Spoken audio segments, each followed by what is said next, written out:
Welcome to the Banker Lamp. Please enjoy the video. In this video, I will explain how to make soup at home for weight loss. First, prioritize ingredients that are low in calories but high in fiber, like most vegetables. Adding a good source of lean protein, such as chicken or beans, will help you feel full longer.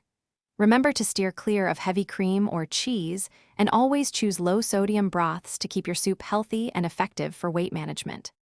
When selecting ingredients, think vibrant and fresh.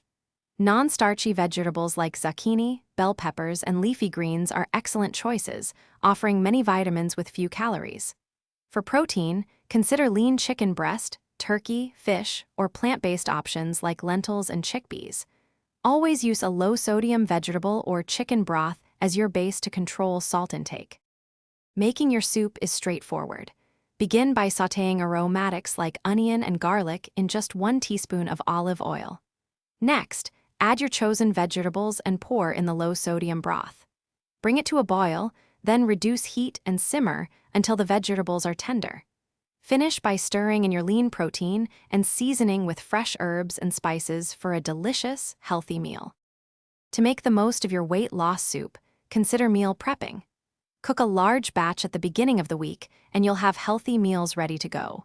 Don't be afraid to experiment with different vegetables and spices to keep things interesting. Enjoy your homemade soup as a satisfying lunch, a light dinner, or even a warm, nutritious snack throughout your day.